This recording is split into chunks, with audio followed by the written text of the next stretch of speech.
My name is Damon Adams. I'm 37 years old, and my childhood was a typical Generation X upbringing. With a father in the military, I had a disciplined beginning at home and at school, and joined the Royal Australian Navy at the age of 17, a teenager, as an intelligence analyst. My exposure to drugs at that time of my life were alcohol and tobacco, and I tried cannabis in year 11, where I had my first exposure to a plant that would one day change my life. Every drug user I saw was a junkie, regardless of purpose, and the education of say no to drugs, this is your brain on drugs, and reefer madness was not an evidence-based and backed education that most of us grew up with, but based on mistruths, birthed by racism, and fed by fear. 1937 saw the introduction of the Tax Act against cannabis by Harry Anslinger, head of the Federal Bureau of Narcotics at the time, which ceased the relationship between humans and a plant which had been used for 10 millennia before. He was quoted at the time as saying, "Most marijuana smokers are Negroes, Hispanics, jazz musicians and entertainers. Their satanic music is driven by marijuana, and marijuana smoking by white women makes them want to seek sexual relations with Negroes, entertainers and others. It is a drug that causes insanity, criminality and death, the most violence-causing drug in the history of mankind." He said it. The New York Academy of Medicine, in the 1944 LaGuardia Committee report, refuted Anslinger's claims to the dangers he said cannabis caused, including the gateway theory. Anslinger replied saying the doctors were dangerous and threatened to have anyone in prison that researched cannabis. And so began the age of Prohibition.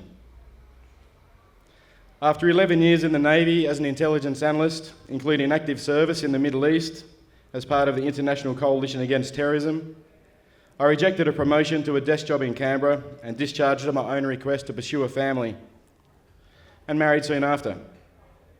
I then set my sights on stability and joined the South Australian Police. At this stage, my life and my perception was that all druggies were subhumans and should be put in jail. My time at the academy was supportive of this dogma, with old school mentors teaching old school mindsets. Cannabis was just as bad as heroin. I shook Commissioner Hyde's hand, put my badge in my pocket, and started patrolling on the streets of Adelaide's northern suburbs. Exposure to cannabis was an almost everyday occurrence, and if you weren't giving out expiations for personal possession, you were organised to help another team on a raid. Having size 13 boots and some weight behind me, I enjoyed kicking the doors in of the criminals and putting their dangerous plants in a room with a label to be incinerated at a later date, while entering the people into the system, most of them for personal use, most of them for the first time. During my time at the academy in 2007, I suffered a knee injury, causing surgery and a lifelong pain management plan with prescribed opiates. My dosage was increased as time went on, as the pain got worse from irreversible deterioration. My body became dependent on prescribed opiates, and I spent many nights on the couch so as not to wake my wife, when the withdrawals were causing horrendous side effects after ceasing the pills. The side effects were causing me to take more medication, which meant a cocktail of 2 or 3 types of medication, each of them to counter the other's effects, all consumed legally. After 4 years with the police, I left to continue studies and became a stay-at-home dad to my 2 sons while my wife worked. At that time, I was prescribed enough opiates to fatally overdose on a $6 prescription. There had to be another option. A friend with multiple sclerosis mentioned cannabis in a conversation I was having with her and suggested I try it for my pain. I think I may have guffawed a snorty reply, and she picked up on my body language, and she gave me a quick education on how she uses it and how it affects her symptoms. It was a defining moment in my life, and I struggled to process information that went against anything I was ever taught about drugs. I agreed to try it, and I sourced it for the first time in my life as a criminal. My legal options had run out. My pain is a constant companion, only dulled by the opiates, which also dull your personality, relationships with others, and your own life. The desperation for something other than pills had reached a stage where I no longer feared for my own clean record and moralistic way of living, and would do absolutely anything not to only lessen the pain, but also not be subjected to the side effects and secondary medications and possible criminal record. I constructed a small bong, just like the dozens I'd taken from sad teenagers in the years previously as a police officer, and inhaled a lungful of cannabis smoke. I was expecting to get the munchies, I was expecting to get a dry mouth, but what I was not expecting was the effect it had on my pain. It didn't remove the pain, yet it was at such a level that it did not hinder my movement or that I was cognitively aware of the pain. And I could still maintain an active and functional lifestyle. It was instant relief.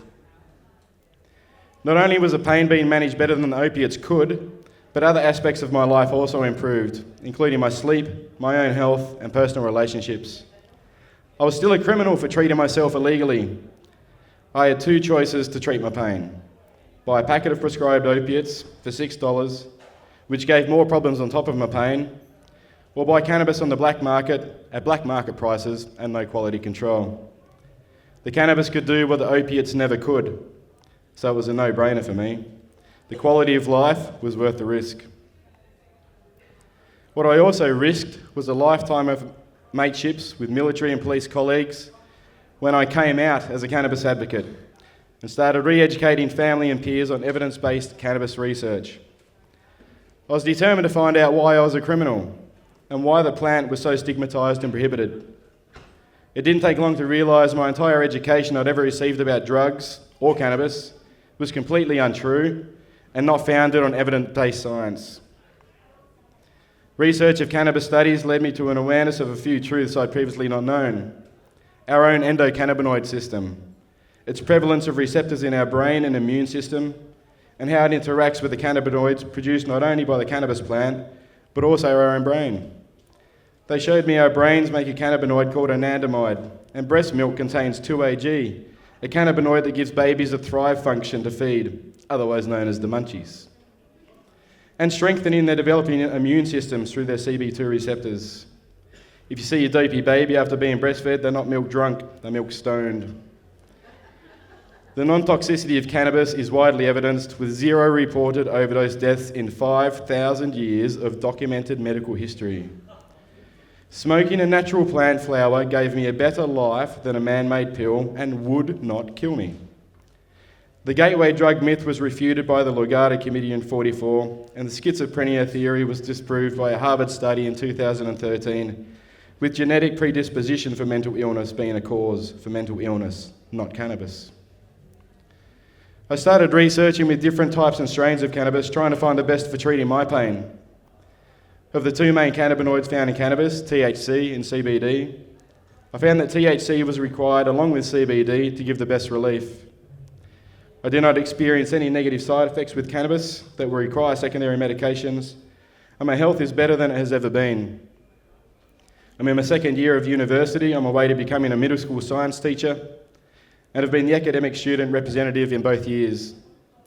I'm also the chair for my local kindergarten governing council, and until I publicly announced my cannabis use on national television last year, whilst as a panellist for an SBS Insight special on cannabis, I was also employed at a primary school OSH as a caregiver before being sacked, after advice from the Department of Education and Child Development to protect the reputation of the school community.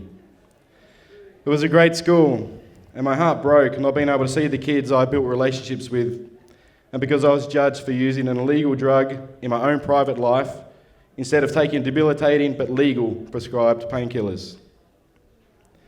I knew my public advocacy for cannabis legalisation would be a bumpy road, but I never expected that. I was discriminated against for something I did in my own time behind closed doors. How this will affect further employment is unknown, and in 2 years when I'm handing my teaching degree, I'm not sure I'll even be able to get a job. The education of cannabis is multifaceted and needs to be taught from politicians to school kids, and all information must be challenged for its source and credibility. Cannabis use has not damaged my potential career, the broken laws against it have. Since starting my cannabis journey, I've broadened my search for peer-reviewed studies with evidence-based science, funded by groups with no vested interests. There are hundreds of patents, such as patent 6630507 from the US Department of Health, stating various claims of medicinal capabilities of cannabis. There are thousands of clinical reports covering capabilities against conditions that range from neurodegenerative disorders such as Parkinson's, Alzheimer's, motor neurone disease, to heart attack, stroke, multiple sclerosis, epilepsy, and cancers of the skin, bowel, breast, and brain. There are multiple pharmaceutical companies with patents for cannabinoid medicines, and the only people making money from it being illegal are corporations or cartels. The science and awareness of the science has taken over the moralistic attitude towards cannabis, and the criminality involved with possession or consumption is stopping a lot of people from having a fuller quality of life. People that you might know, perhaps even yourself. We've all had a prescription of something from the pharmacist, and we all know someone affected by cancer, pain, epilepsy, list goes on. I've met many mums and dads with children who have intractable epilepsy and suffer almost non-stop seizures. Some of these parents decided that the child's life is worth risking breaking the law for and source cannabis products before administering them to their affected child. Every story is nothing short of amazing, with cannabis stopping seizures in their tracks where a multitude of pharmaceutical products had not, could not. Seeing these children respond in such an amazing way totally transformed them. After being in a zombified state for such a long time under pharma drugs, they were able to smile, speak, walk, talk, and laugh, sometimes for the first time. No other secondary medications have been required, and their quality of life is above and beyond what was experienced previously under legal medication. As a father of now 3 boys, there is nothing I wouldn't do, legal or not, to ensure their health and happiness. Some parents have gone public with their story of giving cannabis to their children in an effort to help give a voice and support the silent majority that can't risk it. Also imagine the stress the parents no longer have to go through with seizures and CPR in the middle of the night on the bedroom floor. The general public are becoming aware of the properties of cannabis through media and the groundswell of global cannabis legalisation. And the Prohibition era propaganda is quickly being dissolved by the science and more people like me and you guys with personal and lived experience of its effects. Any parent can tell you they would do anything at all, criminal or not, to save the life of their child. Our current legislation is putting those parents in unimaginable situations and not improving the life of their child in any way. Cannabis can be quickly and easily established and regulated in Australia, with 25 states in the US having medical cannabis legislation already and 4 with full legalisation. It is a huge industry that is renewable, sustainable, and will set Australia ahead of the rest, but not for economic reasons. Sure, it will be an industrial and economic boom, but more so will be the people that benefit from the cannabis, as well as those that move here for a better quality of life. This is already happening in Colorado and Washington states, and has been dubbed the Green Rush. The social benefits are tremendous, the sky has not fallen, and it has been a win-win situation across the board. Medical cannabis trials, such as the one announced by Mike Baird, are not good enough. A 5-year trial costing $9 million is an insult to the taxpayer and the plethora of scientists, peer-reviewed research and evidence that already exists. Reinventing the wheel delays the inevitable and puts further lives at risk by denying them access to a flower that could save their life. Going down the path of CBD-only legislation is also risking lives that could benefit from THC, such as mine. And we have to be careful not to perpetuate prohibition by demonising individual cannabinoids. As previously mentioned, the opiates I'm prescribed can kill me. Cannabis cannot. Children will never be killed by cannabis either. The same can't be said for legal pharmaceutical medicines or legal drugs like alcohol, tobacco, and caffeine. I've served my state and I've served my country. I know firsthand the cannabis laws are not only useless, they are harmful to our society. I was a federal Senate candidate for the Drug Law Reform Party led by Greg Chipp in 2013. I'm the Vice President of LEAP Australia, which is made up of ex and current members of the justice system against prohibition and the failed war on drugs. Not once during my policing did I experience a violent cannabis user. Alcohol was by far and away the drug that fueled the quantity of aggression and damage. It disheartens and frustrates me when I know a plant can give back my quality of life, yet I'm treated like a criminal because of this choice. Alcohol is celebrated in our society, yet we have become blind and complacent to the damage it causes. The World Health Organization states there is a death every 6 seconds from tobacco and every 10 seconds from alcohol.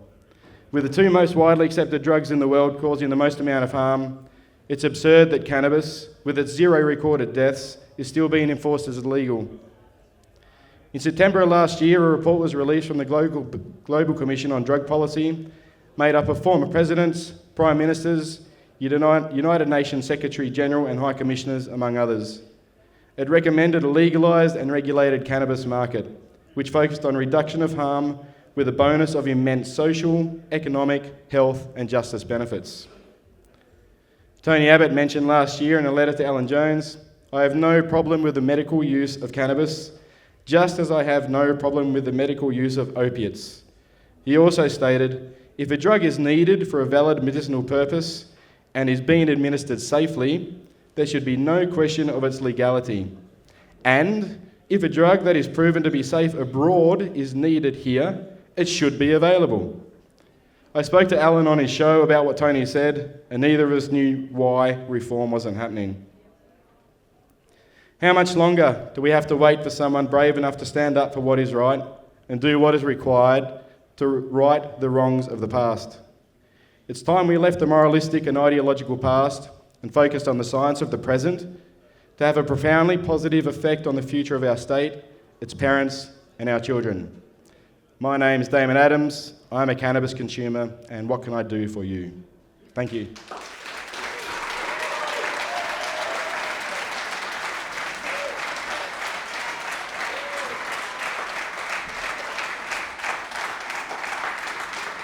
Thank you. Questions? Any questions? It's got to be questions. Question down there? What's that, sorry? How many members do you have in LEAP? We have an amazing 2 members in LEAP. 2.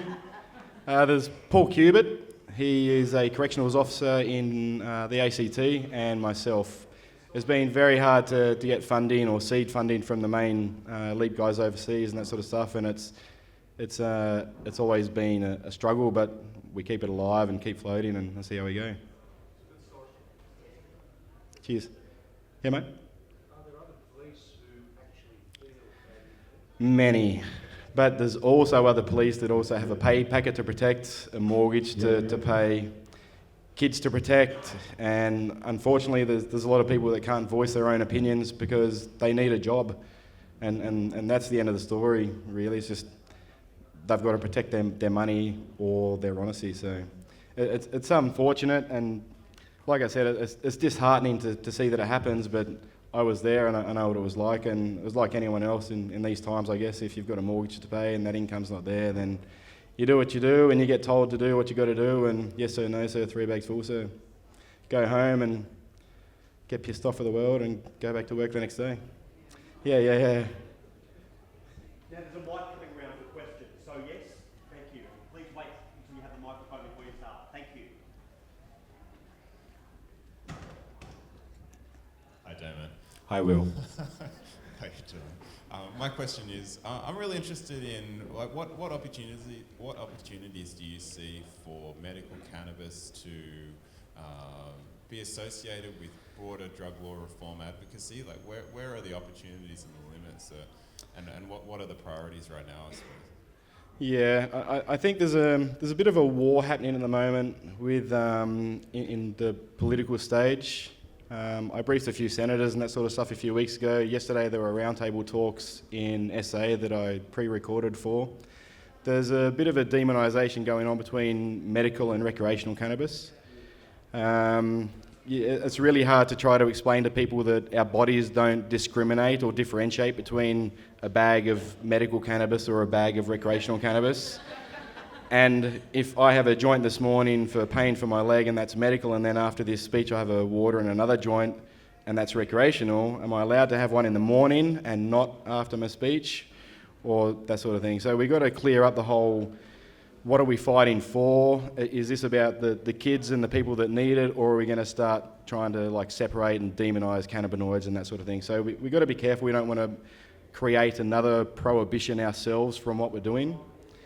But that's an education thing, and we really need to get out there and just make people aware of the synergistic effect and whole plant medicine theory. Well, it's not a theory, it's proven science. Medical-wise and going forward, I think a lot of us reformists need to work together a lot more and try to build some sort of just a communication network to keep on top of everything and communicate with each other. We're all going for the same cause. So we just need to talk to each other more instead of just hiding our little plans and agendas and that sort of stuff. The more data we get, then the more we can share around and progress it forward. Does that answer your question well? Thank you. Any others? Down the front.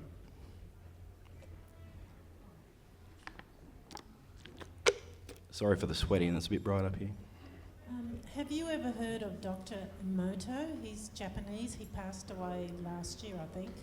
He actually says that the marijuana plant brings healing to the land.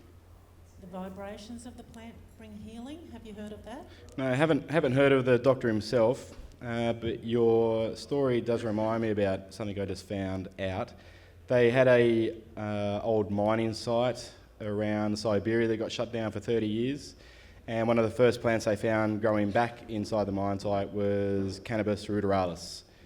No one knew how it got there, no one knew why, but it was there. And they used cannabis at Chernobyl to help clean up the soil content as well when it was there. So it's a great plant, everyone knows it works. We just got to get this information out there and educate the school kids as well as the politicians.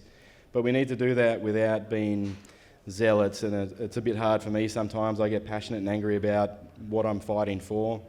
I don't represent really any organisation besides LEAP. I'm a freelance cannabis volunteer lobbyist, and the more we can just get out there and just give people the polite facts, and if they choose to ignore the facts, then we just need to keep on banging that door until they go, but it's happening quick. Any more? Oop, one in the middle. I'd just like to hear more about LEAP, your vision for it and the international connection. Yeah, the international connection, I don't think there is a connection there. They sort of let us go on our own and said, let's see how you can build it yourselves, which wasn't too nice. But I think until it starts becoming a little bit less stigmatised and more mainstream and more police are allowed to come out and talk about it openly without being chastised or stigmatised in their workplace. I think once we get more people on board from the police as well, Mick Palmer and that sort of stuff, that can talk about these things openly and not have to worry about any implications with their employment. It will slowly happen, we'll slowly get it up again and get it going, but it's one of those slow processes.